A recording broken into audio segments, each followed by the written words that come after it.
Good morning. Aburo, aboye, aboshishe. I am finishing up my vacation in Belize, and I wanted to just kind of share a few things with you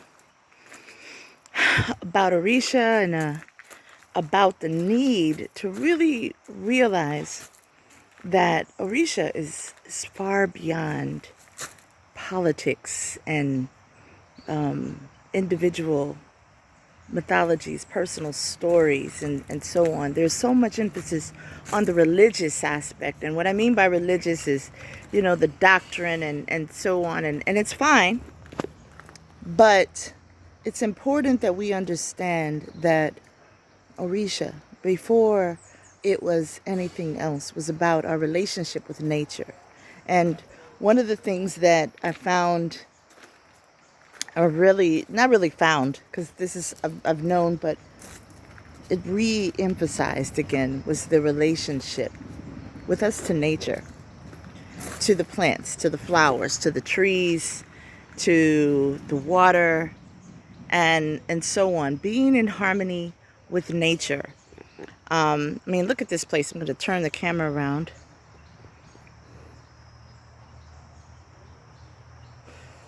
Or maybe I can't turn the camera, but I can show you. This place is beautiful.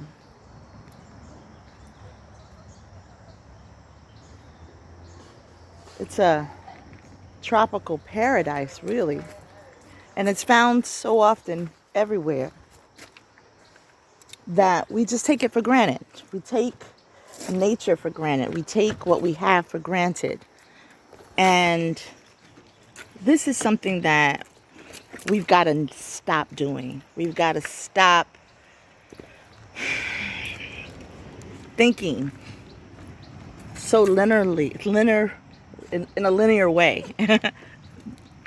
And we've got to begin to really recognize that it is about sitting down, connecting with Mother Earth, Onile, talking to the trees, listening to the sounds and the wisdom of nature. Because that's really what it is. It's the wisdom of nature. We don't like to think. We think of things and plants and things and rocks and stone as inanimate objects.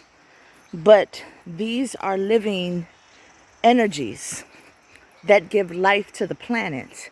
When you think about if there is no life in a stone, right? Think about iron core and how it flows in our own bodies. When you think about the earth and the elements and how our bodies are formed, how our bodies are made. When we think about the water and how our bodies are 70% water, that is not disconnected from Oshun, Iemoja, Olokun. That's not disconnected. When we think about the internal heat, the internal fire, that's not disconnected from our own fire, Orishas. That's not disconnected from Shango, from Aganyu, Oya, the wind, the oxygen that we have in our own lungs. It's not disconnected. So when we spend time just sitting quietly in nature, in meditation, in contemplation, in prayer, in divination, then we connect further to the Orisha, much more so than just reading the story or the essay. You can learn much from that. But you can also hear the quiet wisdom of nature speaking to you through your Ori, through the sounds and the wisdom of the waters running, through the trees,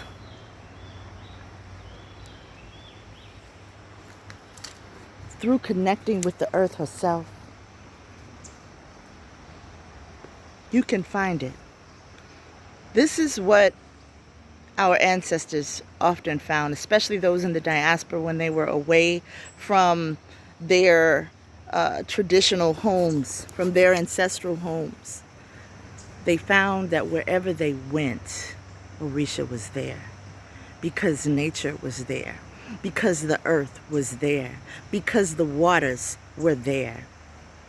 And that is what we have to understand even today, in this havoc that we have. So I just wanted to share a little bit about this area, the beauty and nature, and reminding us to just connect with that wisdom. Sit with that wisdom. We went to the caves yesterday and we canoed through ancient caves, tens of thousands of years old.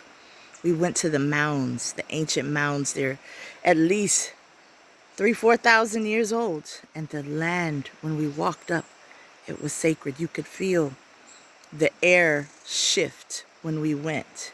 You could, as soon as you stepped onto the sacred ground, you could feel the shift in the air quality. It got quiet.